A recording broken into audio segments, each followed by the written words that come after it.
What is going on, everyone? You're watching the North Shore 9 Postgame show. I'm Neil. I'm here with Doug again.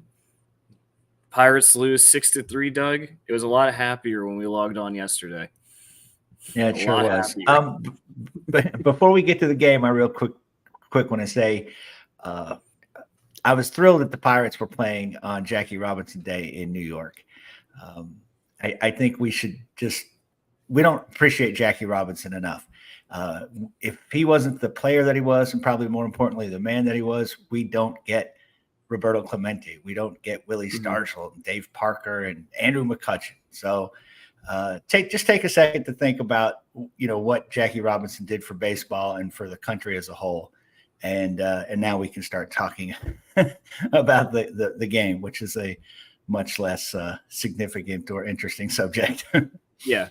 No, that's a very good point. It is Jackie Robinson Day.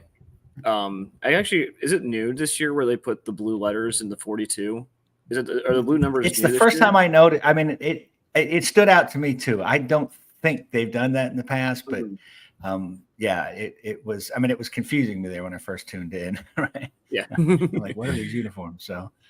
I mean, if I had lots of money, I would probably buy one of those in an auction. Like, those are cool jerseys, and it was a pretty neat thing. It's too bad we couldn't win, but yeah, very, very cool. So Jackie Robinson's the one highlight of the day. Now we have to talk about the Pirates. Yes. So the Pirates lose 6-3. Where do you want to start? Do we want to go hitting? Do we want to go toward the end of the game? Or do you want to start at the beginning? How do we want to do this? I mean, we should probably start with the hitting. I mean, our top four were 1 for, what was that? 8, 11, 1 for 15 with 6 strikeouts. Yeah. The problem with this team in the past several years has been the bottom of the lineup can't get anything done. And so it was easy to sort of pitch around Brian Reynolds in particular, but that's not necessarily the case now. The bottom of our lineup is capable. I mean, they're not, they're not Hall of Famers or anything like that, but they're capable. And again, they generated most of the run, or all of the runs tonight, I think. So, this team's not going to win if O'Neal Cruz is striking out 3 times a game, and Brian Reynolds and Brian Hayes are really not doing much, and Tellez is just watching it pitches right down the middle. It's just I really struggle with the Andy Hayes thing. It's the patience. At times it works. We get to the bullpen, we wear out the starter, and some good things happen. But man, when we're easy to pitch to, throw strikes. They're going to watch a lot of them. So yeah, and I think Donardo and I have talked about this before, and the issue I have with Andy Hayes is not that we take a lot of pitches. I think it's a fine strategy a lot of the time. My issue is that there's no flexibility. There's no in-game adjustment, right? Like, you do not change the strategy no matter what happens, and that it doesn't sit right to me. And today was one of those days. Like, you should not have been carved up by Adrian Hauser. That should not happen. Right. We have some talented hitters in the lineup, and you're right. Again, the Pirates preach their player-centric culture. But it seems that when it comes to hitting, it's a one-size-fits-all mentality. And I mean, again, it just seems common sense to everybody out there. When you have a guy on second, you need to be a little more aggressive, right? It just seems so simple. Like Crash Davis telling you, it's a simple game. Throw the ball, hit the ball, right? And we've seemed to confuse that for some reason. It's like, hey, don't try to, like we want to win games in the 6th, 7th, and 8th inning when sometimes they're available to win in the 2nd and 3rd and 4th innings, and it's because we just, it's frustrating to sit there and watch talented hitters, stare at, strikes. Mm-hmm. Uh-oh. My internet. To add insult to injury. Yeah, sorry, you cut out a little bit there. But yeah, no, it is just very frustrating to watch this offense when it's not on. When this offense is on, you can't complain much, but when it's off, it looks really bad. And it is early in the season, but it really just felt like this was a game you needed to go out and win. Martin Perez pitching the way he is versus Adrian Hauser, and the bats didn't show up today. We got 3 runs, so all came in the 6th. So at first, Brian Hayes walks, scores on a single from Andrew McCutchen. Then you had a really nice hit from Connor Joe to drive in McCutchen after a Sawinski walk, and Jack Sawinski gets, and then Jared Triolo, great piece of situational hitting. He gets the sac fly. Like, that was a really good inning. They were aggressive. They took their walks when it was necessary, and they weren't doing anything fancy like that. And you really felt like going up 3-0 with the way Martin Perez was pitching. You're like, oh, we're in the driver's seat. We're in cruise control. This feels good. And then immediately did not. 6th inning, you're thinking the bullpen will get us that. You know what I'm saying? That's what I thought. I thought, Perez, excuse me. I thought Perez will go 7, and Chapman and Bednar will take us home. But best laid plans. Yeah, and I mean, so I guess we can segue into Martin Perez, because for 5 innings, he was everything you could ever hoped Martin Perez be. He wasn't blowing the ball by anyone. He wasn't striking out a ton of guys, but the Mets hitters were having fits. They were not getting on base. They were not being walked. But the final line is 5.2 innings, 6 hits, 3 earned runs, 2 walks, and a strikeout. What did you think of Martin Perez today? He wasn't as sharp as he's been in his first couple starts, but he was still getting the job done, right? And that's the old crafty lefty, veteran pitcher thing. It's practically a cliche, but he pitched good enough to win, right? I mean, that's for sure. He pitched well enough to win. Didn't get the best relief, and certainly didn't get enough offensive support. But yeah, I've got no complaints with Martin Perez. It wasn't his best outing. The Pirates brought in Hunter Stratton, in which I thought was kind of a big moment, kind of a big situation that I didn't know if he was quite ready for, and I guess he wasn't. So yeah, that's like I wouldn't have mind seeing, and again, Chapman didn't pitch great today, but like they brought Chapman in the other day against the Phillies. This is a big situation. Let's get out of this. Let's get a strikeout guy, that sort of. And Stratton has been good, and we have to, kind of keep expanding what he can do to see how good he can be. But it didn't work, and we sort of wasted another decent start from Martin Perez. Yeah, and considering where Martin Perez was last year for the money that we gave him, you can't really expect him to keep doing these 7 shutout inning type performances. It's just not going to happen. And good hitters are going to be able to take advantage of missed pitches. And I think he really was missing his spots there in that 6th inning. Marte singles with more singles, and then Brett Beatty hits a nice single. And I don't know what Connor Joe was doing. Right. Single walk, sac fly, and then his day is done. Like he got punished hard for his 6th inning, and it's not all his fault. I don't know what Connor Joe was doing trying to throw that ball in that cost him his 2nd run. that run never should score. It was a shallow fly ball. But if that's the worst start you have gotten from Martin Perez, it's been a good year so far.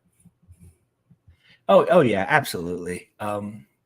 Again, he wasn't brought in to be our ace, although he's somewhat, pitched like it up till, tonight. So, he gave a nice, workman's performance, and we didn't help him out as much as we should have.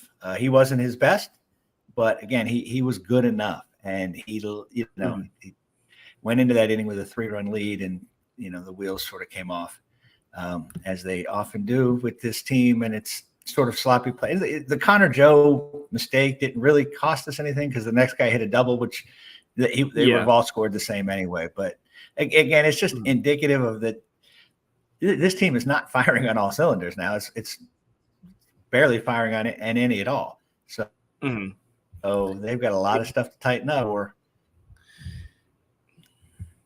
they're going to maybe repeat some of the stuff we saw from last year. We certainly don't want to see that. Yeah, I mean, and you also kind of touched upon, bringing in Hunter Stratton in that situation with with the 1-run lead. I don't know what the right call there is. Like, do you go in and then you burn a high leverage guy? Like, do you bring in Colin Holderman there? Do you bring in Chapman there to get one out? I don't know. Yeah, right. It's one of the things with baseball that no matter what you do, you're damned if you do, you're damned if you don't, right? I mean, it's if Stratton comes in, strikes a guy out, Shelton's a genius, and everybody, everything's great. Right? You make the right move, and it doesn't work out sometimes. So yeah, I mean, you have to if you want to be pedantic, like you probably bring in a lefty, but I also don't know like who really was available on the bench for Shelton there. So yeah, this team's missing Ryan Barucki right now. Yes, I was kind of waiting for Ryan Barucki to come, and I'm like, wait a minute, he's hurt, isn't he? Right. Could you imagine going back to last year and telling everyone that we'd be really missing Ryan Barucki? Especially at this time last year, right? Yes. And when we signed him, my goodness. Yeah. Yeah, no, we crushed him. He's terrible. He can't. Yeah. Losing him and Moretta for significant periods of time is already starting to hurt. Like Hunter Stratton and Ryder Ryan have good stuff, but they're just not the same reliability. And the bullpen was not reliable tonight because then we get a clean inning from Colin Holderman. Thought he looked really good, looked really sharp. And then the wheels kind of come off with Chapman. Aroldis Chapman was not very good tonight. He was squeezed. I will say that he had some valid complaints with that strike zone. But this is his second appearance in the row where he hasn't been good. That wasn't generating swings and misses. Was giving up hits. What did you think of Aroldis Chapman tonight? Uh-oh. Yeah. I don't know. You might want to take this the rest of the way without me. It's just not Spectrum in Birmingham, Alabama. What can I say? I'll be moving soon. So. Yeah, hopefully get there. Did you hear anything about Aroldis Chapman? I did not. Not a word. But I have faith that you're. What did you think of Aroldis Chapman? What did you think of him? I mean, what happened tonight's part of the Aroldis Chapman experience, right? I mean, it just is. He has these type of games. He has these sort of emotional outbursts. It's the reason that we hated him when he pitched for the Cubs and the Reds, and it's what you got to put up with. But by and large, he is a dominant pitcher, and I'm really glad that we have him in our bullpen. The past 2 outings haven't been great, but I'd feel very confident if they bring him out tomorrow. So. Yeah, but I think we also, talking about Chapman, he did get 2 strikeouts. Right. But I think that leads us to the elephant in the room that's been the elephant for a while, and that is Henry Davis. The guy can't hit. He gets under everything, and his defense is not good enough. You cannot drop that strike three. I know Aroldis has crazy stuff, but you should not be giving up base runners on strike three like that. Like, there is nothing that Henry Davis has done this year that is even above average. And I don't want to say it's like it's a bust. It's over for him, but this is a problem.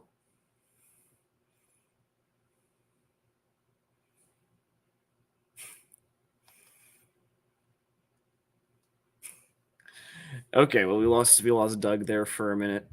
We'll continue, and I see a lot of the comments, Henry Davis is a bust, and that's not fair yet. I am as frustrated as anyone with Henry Davis so far. But is it fair to call him a bust this early? I just don't think so. He's played 60, maybe 80 career games. I think it's a little early to call him a bust. Hey, Doug, how's it going? Yeah, I mean, you can't call him a bust. It was 17 games into the season, but man, he looks worse at the plate than he did last year, and he looked terrible last year. He's been fine as a catcher, but just fine and right. And I sort of mock Mitch Keller for not wanting to pitch to him, but you can tell Aroldis Chapman does not like throwing. I saw some stuff in spring training where it looked like he was just kind of messing with Henry Davis a little. It doesn't seem like he thinks much of Henry Davis as the catcher. So it's. I mean, again, there's two people on this team. O'Neill Cruz. I mean, O'Neill Cruz cannot strike out 7 times in 8 at bats in 2 games and play shortstop, right? I mean, he's not a very good shortstop, and if he's not going to hit, and again, it's early. I'm not sending anybody down. I'm not making any proclamations. I'm not cutting anyone, calling anyone a bust. But they got to do better, and they need to start with tomorrow's game. Yeah. It's these are two guys we're really counting on in this lineup, and we're not getting much at all. It's time they start playing, at a major league level, average major league level at least. Henry Davis is hitting worse than Austin Hedges. Yeah, I mean, when you're playing worse than Austin Hedges did last year, that's a problem. Right. I'm more patient with Cruz because at least Cruz has contributed. Right. He has hit home runs. Henry Davis has not done a thing. And that's what really worries me. And you are now asking the question, I wouldn't do this. But when Yasmani Grandal gets activated, which is coming, it's coming soon, what do you do with Henry Davis? Do you roster 3 catchers? It's a really tough call because it would seem criminal. Joey Bart's had 10 at-bats, but he's already has better offensive production in 10 at-bats than Henry Davis has had, getting the bulk of the playing time back there. Yeah. I mean, it's getting harder and harder to roster Henry Davis. And I don't think problem is I don't know how much he can learn at AAA. Well, he could maybe rework his swing, but you're right. Like, there isn't really much for him to learn in the minors. He's already killed minor league pitching. And, I do have my issues with him on defense, but it's not like he's going to magically get better catching in the minors, catching AAA stuff. It's not going to work like that. So, I mean, you may just have to send him down just in terms of pure talent until the Joey Bart magic runs out. Right. Which could be tomorrow. I mean, we're not. Yeah.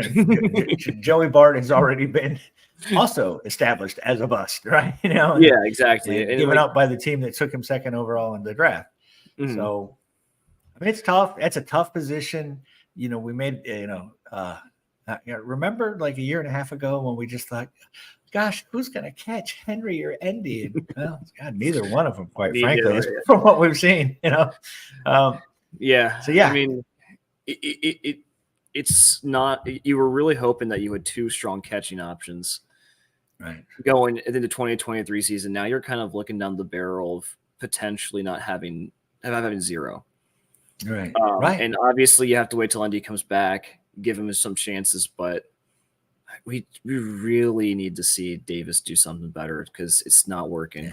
Again, just we'll kind of give him the Cabrian Hayes treatment. If he can just be, well, it's different because I just want him to be an average major league hitter, not because he's such a great defensive catcher, but I part of the reason I thought the Pirates would have a better record this year than last year is because I thought, well, we got nothing from catcher last year. We got nothing from second base. We got nothing from shortstop last year. And I thought, okay, Henry will be a decent enough hitter if he can catch it all. There's improvement there. Triolo, I think, will be, decent enough. He's kind of keeping his end of the bargain up.